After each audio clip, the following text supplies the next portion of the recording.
He was unable to be here tonight. So then everyone else at the table, please identify themselves. Christopher Dignam, Superintendent. Sandra Reguin, Assistant Superintendent for Curriculum Instruction and Assessment. Ramina Isaac, Executive Secretary.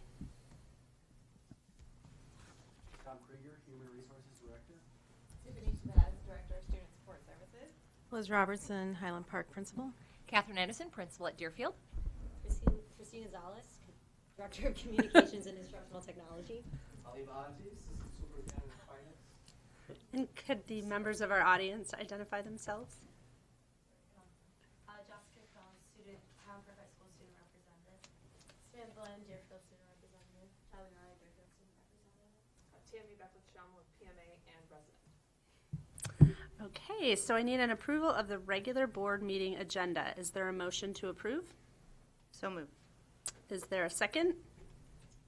Second. All those in favor? Aye. Aye. Opposed? Abstentions? Motion passes. Citizens' comments. We welcome your comments and questions and give them serious consideration.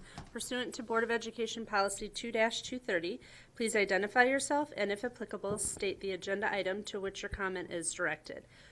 Please limit the length of all comments to no more than 3 minutes per comment period. We'll do our best to address your questions during the relevant agenda item discussion. For non-agenda related questions or for questions that require additional response time, we'll follow up with you as well as report back in the next board meeting. Do we have any citizens' comments? No. Okay, so we're going to move on to the supplemental levy resolution presentation. Hey, I just wanted to introduce Tammy. She's our financial advisor with PMA. And what she's going to be talking about today is the supplemental levy resolution is the board needs to approve a special resolution if you want to avoid paying the increase in our bond payments to operating funds. So Tammy will go through the presentation. And I have printed copies as well for everyone to wouldn't mind taking one passing around. Thank you. Thanks.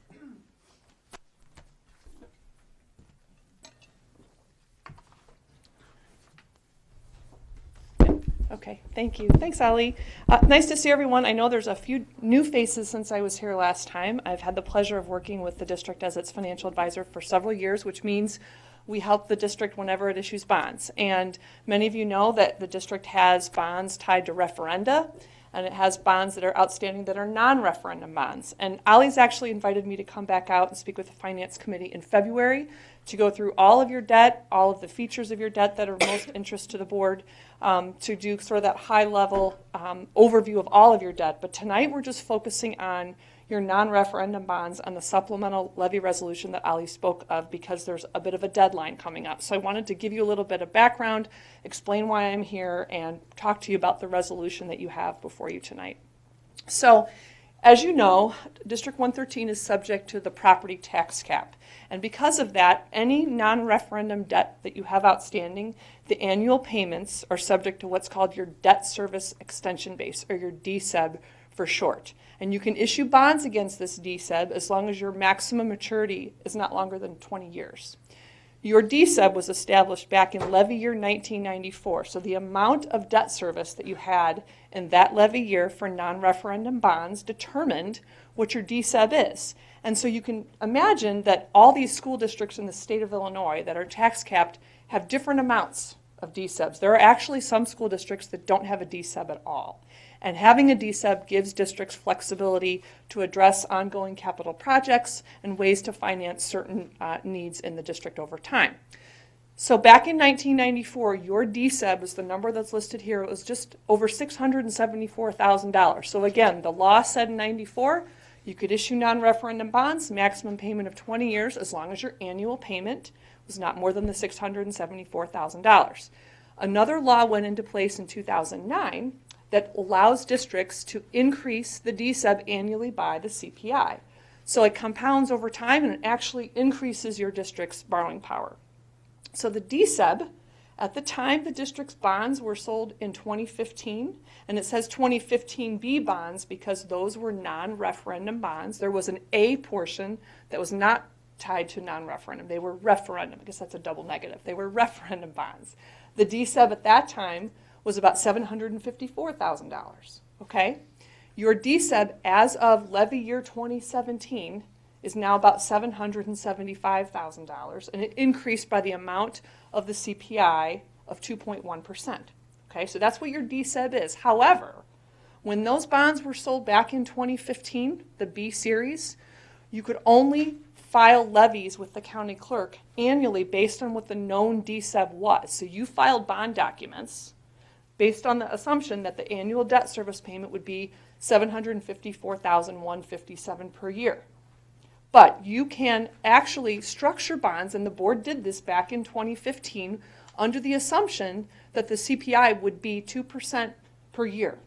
So the debt service payments that were actually approved by the board increased by about 2% per year, okay? But to grab the additional increase, you have to adopt what's called a supplemental levy resolution and file it with the county clerk no later than February 28th following the most recent December levy adoption. So you adopted your levy in December for the 2017 levy. You can actually do this for debt service payments as late as February 28th of 2018, okay? But unless you adopt that resolution, you can't grab it, okay? So what does this really mean in terms of numbers? I know this is really small up here. Yeah, sure. Uh-huh. Tammy. So if you do that, that's a kind of one time for now. What if the CPI goes to 3% next year? I mean, do you have to keep doing this every Well, year? Or is this a one-time thing? In your case, you're going to have to keep doing it. Different districts might be a different situation, but I'm going to show you what ultimately the impact will be by doing it every single year. Okay? So, but that's a good question, and we'll come back to that.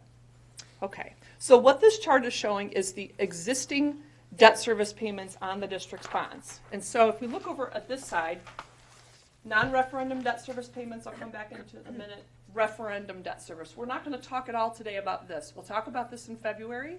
We're going to focus on this part of the chart today, okay? So you have several non-referendum bond issues outstanding. The total debt service payments for all of your non-referendum bonds are in this column right here where it says total. So for example, if we look at the year shaded in yellow, levy year 16, which represents payments you're making in the current fiscal year on bonds, the debt service payment was $754,000, and the DSEB for that year, again, was about $754,000, okay? So know what we call remaining margin. You levied everything you could basically in that year. But now we're in levy year 17, and the debt service payment for non-referendum bonds is listed there at $784,625.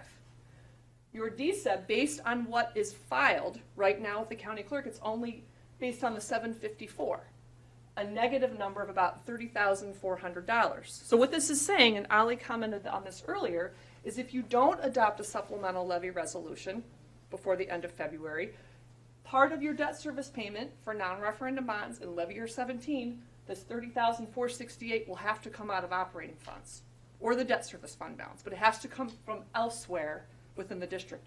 You can't levy for any of that negative margin, okay?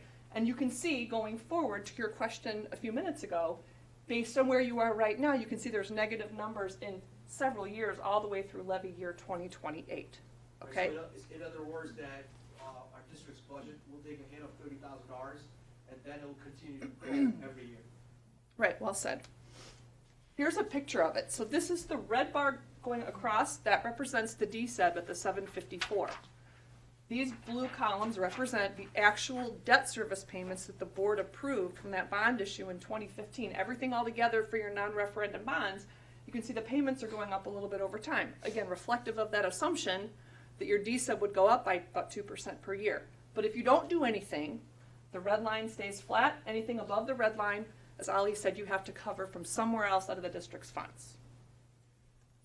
So in this chart, what we're incorporating is the 2.1% increase for the 2017 CPI, and we're also showing you what will the story look like if starting with levy year 18, the CPI is 2.5% every year for the remainder of those outstanding bonds. And by the way, we'll know in about a week or so what the 2018 CPI is, and right now it looks like it's going to be somewhere between 2 and 2.5%. We'll have to see where the December number shook out to impact the overall calculation, but it looks like we'll be somewhere in the range.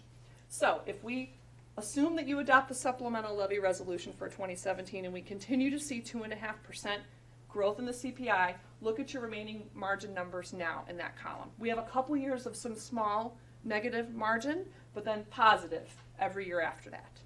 Okay, but this means you would adopt a supplemental levy resolution every year and grab what you can. So again, if we look at it this way, now the red line is shaded just to represent, okay, we're assuming it's going to continue to have a 2.5% CPI each year, and if that happens and the board adopts supplemental levy resolutions each year and grabs the additional amount it can pay in terms of property taxes it can collect, then the blue bars, the debt service payments, will be just under what the DSEB would be each year. Okay, let me stop there and see what questions you may have. So if you have the resolution itself handy, there's an Exhibit A, which I think is actually page 6. You'll see there's a column C. It says supplemental tax levy. Okay, so what this is saying is if you adopt the resolution, file with the county clerk, you're directing the county clerk to levy an additional roughly $21,200 in each year that you have debt service payments outstanding through levy year 2028. Okay, that you otherwise would pay out of operating funds. Okay. Does that all make sense? Good, good. That's the goal. And I know it's just a snapshot of all of your debt, and we'll talk about that more with the Finance Committee next month. But given the timing factor here, we wanted to bring it to you sooner rather than later. Okay, thank you. Nice to see everyone. Thanks so much. Okay. So is there any further discussion or questions regarding the supplemental levy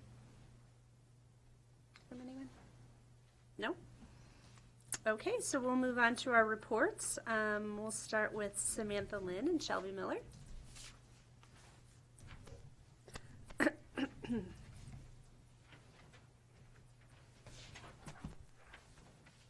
Hi everyone, I'm Shelby Miller. I'm Samantha, and we're the student representatives from Deerfield High School. We hope you all had a wonderful December and that it wasn't too cold. Here's our update from DHS. So just a quick school chest recap. DHS school chest raised $216,000 for Cured. All our events were really, really successful and really fun. Some mentionable events from this year was we had the largest showing ever for Skate for School Chess. We had the largest showing ever for our benefit. Be the Change had an awesome guest judge from the Board of Education itself. Miss Lizzie came and judged for us. Jason Kipnis, an MLB player on the Cleveland Indians, played in our Hoops for Hope tournament, which is our 3x3 basketball tournament. And over 40 local restaurants participated in our daily lunch sales, and another 10 participated in our Taste of Deerfield, modeled after the infamous Taste of Chicago. Finally, Run for Change was a blast. Around 300 members of the Deerfield community faced the bitter cold to join in our color run.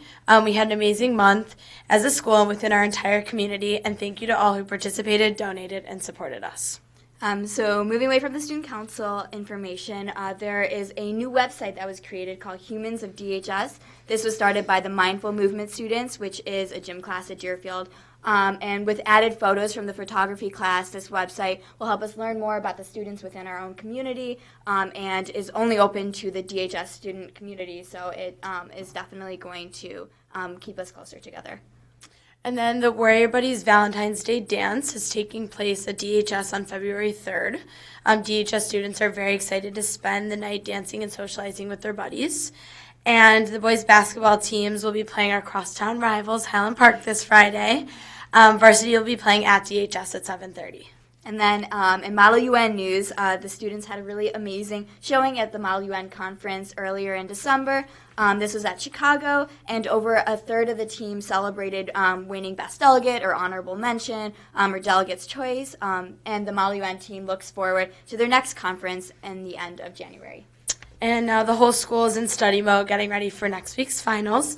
And then after finals comes registering for classes, so everyone's super busy now with their focus on the next couple of weeks of school. So thank you guys so much, and we'll see you next month. Thank you.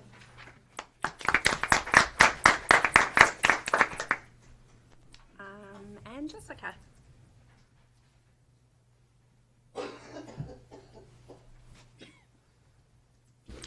Hi, I'm Jessica Cohn, the student representative of Highland Park High School. Before break, we had our wonderful hot chocolate Fridays that many students attended from 7:30 to 8 in the morning. Staff members were giving out free hot chocolate and donuts to brighten the students' days. With first semester finals approaching, students' stress levels are becoming higher than ever. Therefore, Student Senate is providing Smarties candy and stress balls for all students to relieve some of their stress. We have a lot of exciting events coming up at HBHS, including snow coming and our annual charity drive. On January 26th, our annual snow coming will be held in the new competition gym, and during the assembly, Jammers and Poms will be performing a senior choreographed performance. Teachers and other students will participate in high-spirited games and events, and the varsity winter sports team members will be recognized. That night is also called Pack the Place because several events are going on at the same time at Highland Park. These games include basketball games, swim meets, and other performances. Charity Drive is held during the month of February when all of the students, staff, and the community comes together to raise money for a specific charity. This year's recipient is Cal's Angels. Cal's Angels is a foundation that grants wishes, promotes awareness, and furthers research for pediatric cancer. The Charity Drive committee heads, officers, and sponsors all went to Lurie's Children's Hospital in Chicago. We passed out toys and pizza for the kids and their families who are fighting for their lives. The CEO of Cal's Angels, Stacy Sutter, and all of the other staff knew each of the kids' names and their families. It was amazing to see how involved and dedicated Cal's was to the hospital's patients. The kickoff assembly for Charity Drive is February 2nd. If you or anyone else that you know wants to get involved with HBHS Charity Drive, you can go to the HBHS Charity Drive website to check out our calendar with all of the events planned for the month of February. Additionally, all donations should be made out to Highland Park High School. Thank you for your time, and I look forward to speaking at next month's meeting. Thank you. Okay, Dr. Robertson. Happy New Year, and I want to thank Jessica for everything that you pointed out. Thank you, because it's a lot. So thank you. So last I had the opportunity to speak with you. A lot has been going on in the month of December and January. So just to bring you up to speed, I just wanted to point out Amy Bernetti, AP. Very excited, having been a part of the trip to Spain, and she said it was a wonderful trip. Our students represented HP very well, and received many compliments for the program that was developed in terms of music and the presentations. They actually went to Zaragoza and Monastery. They were also able to do a second performance in a community center in Madrid, and just had amazing performances. So they were really excited to have that opportunity and to practice the Spanish they've been practicing in our building for so long. Also in the month of December, we had the band concert, the dance show, the Israeli Cultural Day. We had the opportunity to do the hot cocoa, as Jessica pointed out. And one piece that I want to add to that, as I brought Wendy Prado with me, she's the admin assistant in the main office, and just to be able to see the music that the students were performing each of those Fridays was really special, because each Friday was a different type of musical performance. So everyone was very committed to it. It was just nice to start the day that way. Also, and not in any particular order, but just pointing out a few things that are coming up in preparation for the Mosaic assembly that we will have later this month. Matt Wallace, assistant principal, has been able to work with the Mosaic team, which includes many components of our building support, including Alicia Margettis' team and so forth. To prior on December 14th, we had the ABC lunch focus groups, which we wanted to hear from parents, we wanted to hear from students, we wanted to hear from staff on how to best build those assemblies that are coming up later this month. Also, in preparation in December, we had the opportunity to visit middle schools and have that articulation begin with the teachers and the chairs. And Steve Tucker, another assistant principal, and I actually went to, for the first time, I understand, to start that articulation with Northwood Junior High principal, to be able to sit down and see what is our focus for second semester and as we move on to next year and so forth, to best prepare our students as they transition into high school. So to be able to build that relationship, each of these opportunities is one for us to increase our presence with students and also to be able to build not only relationships within our building and with parents and staff, but also outside of our building because that's part of our community as well. Finally, I think I have to mention this. It's not the final thing, but Steve Tucker wanted you to know that he brought donuts to the Films Fest sleepover because that was something that was held on the 5th of January. And it's a unique situation. I don't know if you're aware of it. The students actually stay overnight, and they do like a film festival and so forth of things that they have created. So it's actually really exciting. So we also facilitated the incoming freshman curriculum night that was held last week. And it's really, how should I say this? It's extraordinary to see that it's the class of 2022. And so it's interesting to see how excited they are to start high school. Also had the opportunity to begin interviews with students who were working on English projects and so forth with timely type of topics. So it's nice to be able to talk to them at a level in which they are interested in knowing what's happening behind the scenes at school. And had the opportunity also in December to meet with the CBO coordinators to learn more about that program and what we can do to be able to facilitate that and have them feel welcomed. Stopped by the Schuler annual dinner. That was exciting as well to see how that program has grown. I remember when it started, I think it was my second year with the district, and to see how it's become such a great opportunity for many of our students. And then finally, I guess just looking forward, the Resilience Committee that we actually have a PTO meeting tomorrow. That's something that we're going to speak to them about what we've done so far and also be able to incorporate how parents have been interested in being a part of that. And that meeting is later in January as well. So it's been a long time since I had an opportunity to speak with you, so it's a lot of information. So thank you. Thank you. Sure. Okay, do we have any board member reports? I don't know that. Oh, go ahead, Lena. I do. The District 113 Foundation met last week, and I just was going to ask you, but we don't have the flyers for Pizza Bowl ready as yet, but we'll send that on so that it goes into the Thursday letter. But please mark your calendars for Sunday, January 28th from 5 until 6:30 p.m.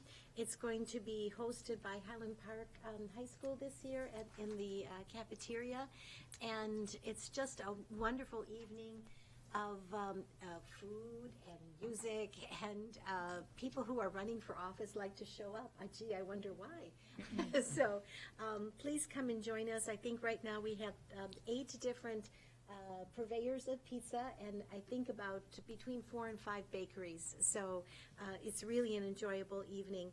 And then secondly, although I wasn't personally at the principal lunch due to other circumstances, checking with Principal Anderson, I just wanted to also report out that she was able to discuss with parents the finals and addressing student stress, which is an ongoing topic, of course, and the idea of consistent grading. And in one of the efforts to address the idea of consistent outcomes and consistent grading within course-alike classes, Principal Anderson has been working with department chairs to develop consistent outcomes and based on essential questions, which is a really progressive and effective curriculum management technique. So thank you to Principal Anderson's leadership in this area. Thank you. Yeah. Last week, I attended the Highland Park Human Relations Commission meeting. I got appointed to it Thursday afternoon, and it just so happened that there was a meeting Thursday night. What great timing. So the main topic of that meeting was the Martin Luther King Day of Service plans. The Human Relations Commission, along with the Park District of Highland Park, sponsors Day of Service on Martin Luther King Day, Monday, January 15th from 10 to 2 at the Highland Park Rec Center. They're anticipating over 1,300 participants and about 30 different service projects, along with some speakers and the Jesse White tumblers, and so everyone's encouraged to stop by there if they can. I also had the opportunity last week to meet with 6 of the administrators at the district and learn more about their roles and responsibilities, and I just want to really thank everybody for their time and for meeting with me. Thank you. Okay, thanks. Anyone else? Nope. Okay, so we'll move on to superintendent report. Great, thank you. So Happy New Year. I want to first start before I go into my FOIA report, which is usually where I begin. Welcome, Gail, to our first board meeting as a board member, and look forward to working with you. So with our FOIA report, I just have a couple of items to give some updates on. On December 10th, 2017, Thomas Mandler filed an amended FOIA request regarding district legal bills. We received an extension of time to respond to the request and responded in a timely manner on December 26, 2017. On December 21st, 2017, we received a FOIA request from Rosa Garza of the Parents Foundation for Education regarding an employee's salary, seniority, licensure, and benefits information. We denied the request in part and granted the request in part, and responded to the request in a timely manner. On January 4th, 2018, we received a FOIA request from Amy Elson about construction costs for the pool at Deerfield High School. We will ask Ms. Elson to clarify her request and will therefore respond in a timely manner. A couple of updates I think are important for everyone to know. We've made great strides this year, and something I think is a very, very big deal for many reasons, and I'll mention a couple of them briefly because I could go on for quite some time about this.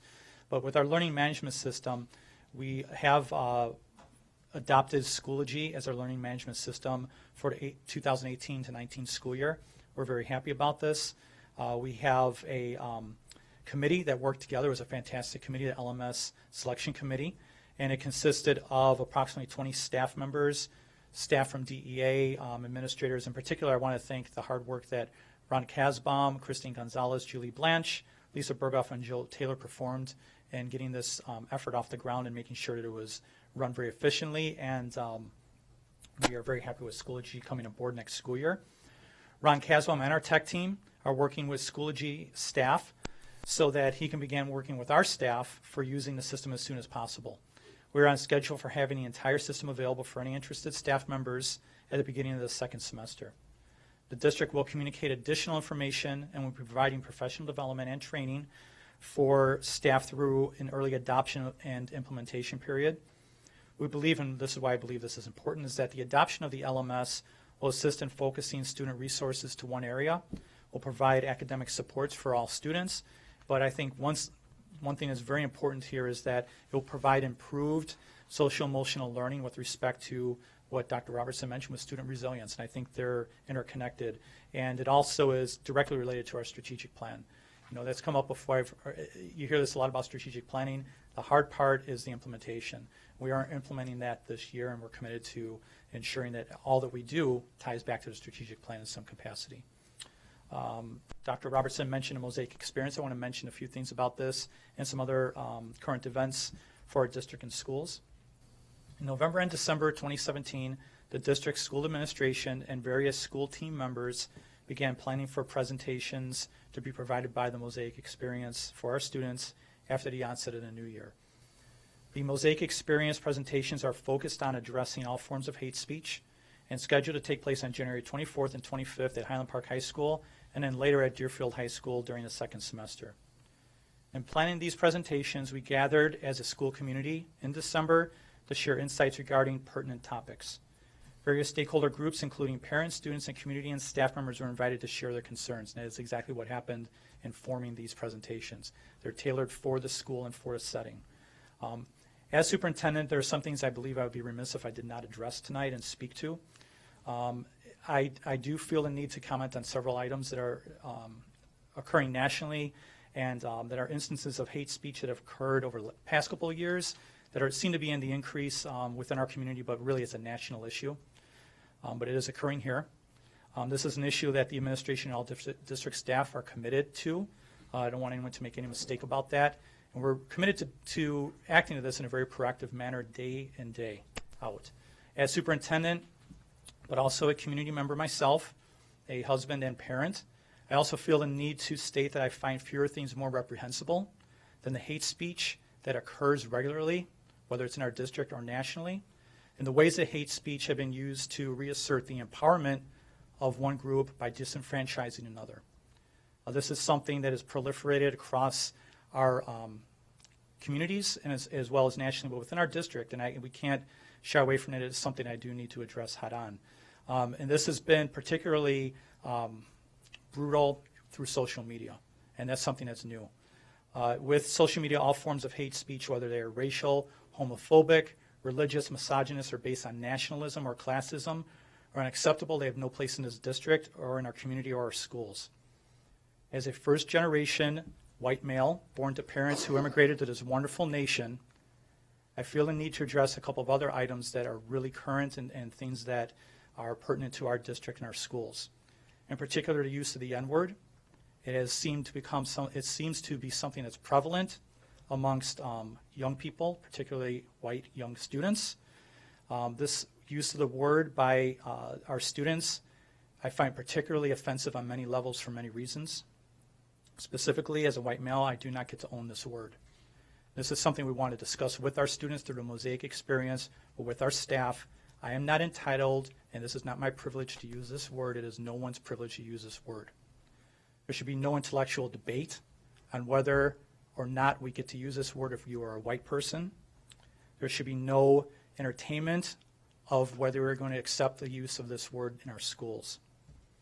I realize that as a parent, as a community member, but as superintendent, as leader, that we are going to hear how students are confused about this and young people are going to be confused about this because it is used 24/7 in an entertainment world.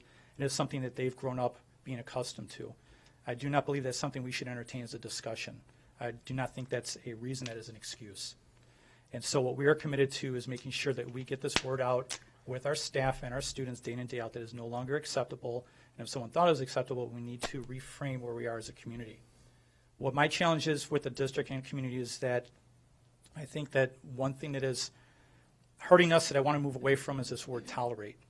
I don't believe in tolerance. When I hear that we are practicing tolerance and we're going to be tolerant of other people, that means that I'm going to put up with you.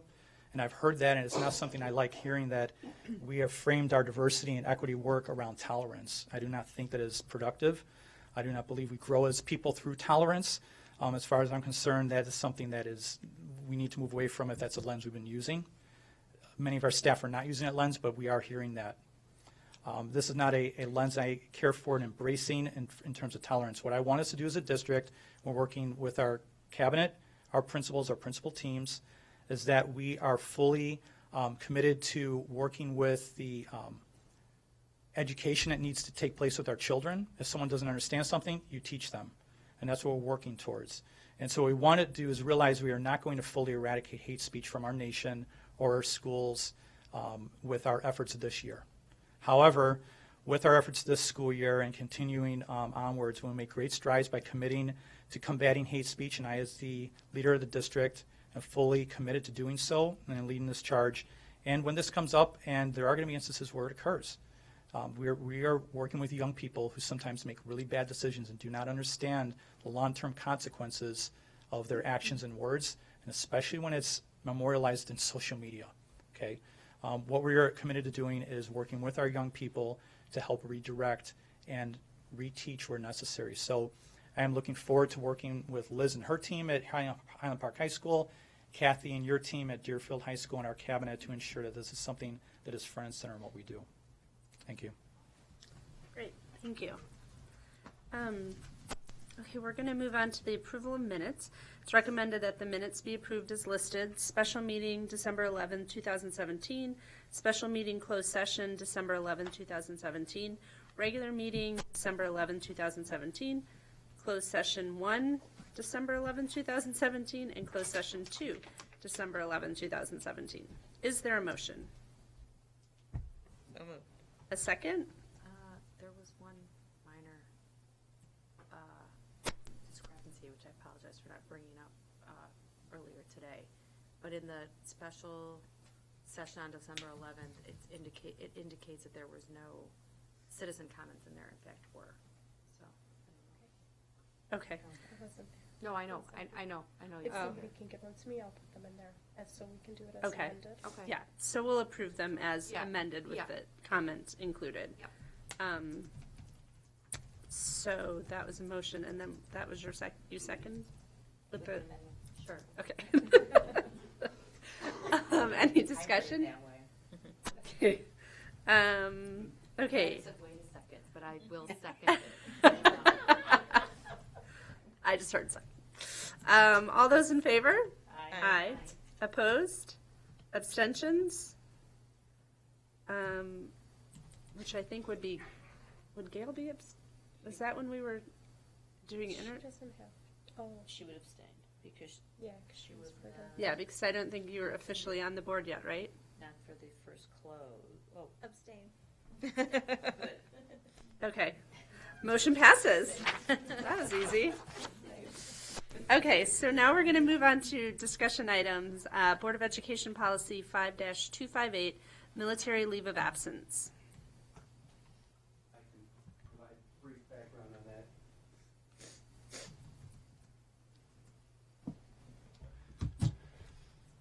that. 5-258 is an existing District 113 policy. This is not a press policy. This is a policy unique to our district. It was last updated in 2010. It came to us, to the policy committee on a 5-year update calendar. The policy itself is based on the federal military leave law as well as several different state laws that also apply.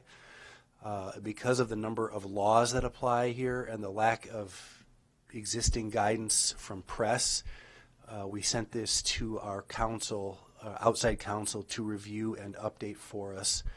So the changes that are reflected in this policy are recommendations from council based on changes in the law since 2010 and also based on the input of the policy committee. Okay. Any discussion? just a note, just so you know, I think the last time, I do remember the last time it was looked at because there was an employee, a teacher, member of the military that served in the military, and that's when we had looked at it as far as leave, but that was the last time that we had to look at it. I don't think there has been somebody serving in the military that has been on our staff since that time. But it's just because it's come up for review, correct? Isn't that the reason that we're part of our review, right? But I don't know that there have been are there any other employees in the district at this time that are serving, or there are? Not since this teacher? This is some sort of policy I think that's infrequently used, but when the need arises, it's good to have a policy. Right. In place. Go ahead, Elena. Would this policy also apply to a teacher who may be called up by one of the intelligence services to work on a project? Because I think we have a precedent for that. Would this be the policy that would cover that absence? Could be, depending on the intelligence service. Like the CIA? Ooh, that's intriguing. I am not sure if this policy would apply. I don't think so. Right, because they would be, It's like they were called up for a project. It's not a uniform service. Yeah, This is this was, they're yeah. that uniform, yeah. It- Huh. The situation was resolved at that time, but Oh, so okay. I guess we're good then. Yeah. Okay, any further discussion?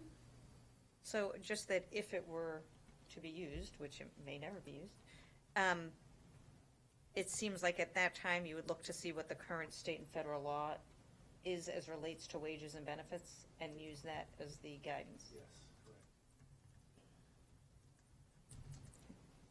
correct. Okay.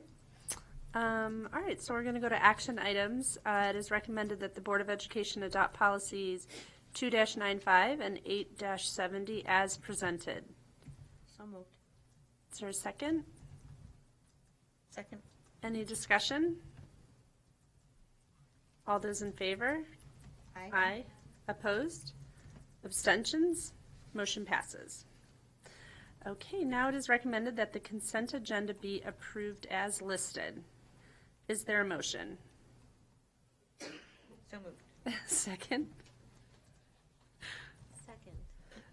Stacy will provide a report on the bills. Yes. So Ali from across the room review. I was going to say, I hope you had a face mask on when you were talking with Ali. A hazmat or something. You know, a whole bunch of different bills from legal to the Spain trip to other things, and everything was in order as expected. Okay, is there any discussion? Just that I was the person who had asked about previous salaries for our new Director of Business Services and felt that given where she was and the other person who's currently in the role, that that was a very reasonable salary for the person given her skills going forward. You felt it was reasonable? Yes, Oh, yes, yes. okay. Any other discussion? All right, lost my place. Okay, seeing that there's no further discussion, a roll call, please. Ms. Hyman? Aye. Ms. Beck? Aye. Ms. Lowby? Aye. Ms. Garlovsky? Aye. Ms. Meyer? Aye. Ms. Culver? Aye. Motion passes. Okay, second citizen comment period. Are there any citizen? No? Don't we have? Did I miss something? Approval. It's part of the consent It's all agenda. part of the consent. Hello, excuse me. Yes. I'm so sorry. Any citizens' comments? Okay. All right, so it's recommended the board move into closed session to consider information regarding the appointment, employment, compensation, discipline, performance, or dismissal of specific employees of the district or legal counsel for the district, including hearing testimony on a complaint lodged against an employee of the public body or against legal counsel for the public body to determine its validity. No action will be taken. Is there a motion? So moved. Second? Roll call, please. Ms. Beck? Aye. Ms. Lowby? Aye. Ms. Garlovsky? Aye. Ms. Meyer? Aye. Ms. Hyman? Aye. Ms. Culver? Aye. Motion passes. All right, we'll just take a moment. Go to the restroom. Gail's here and Jay's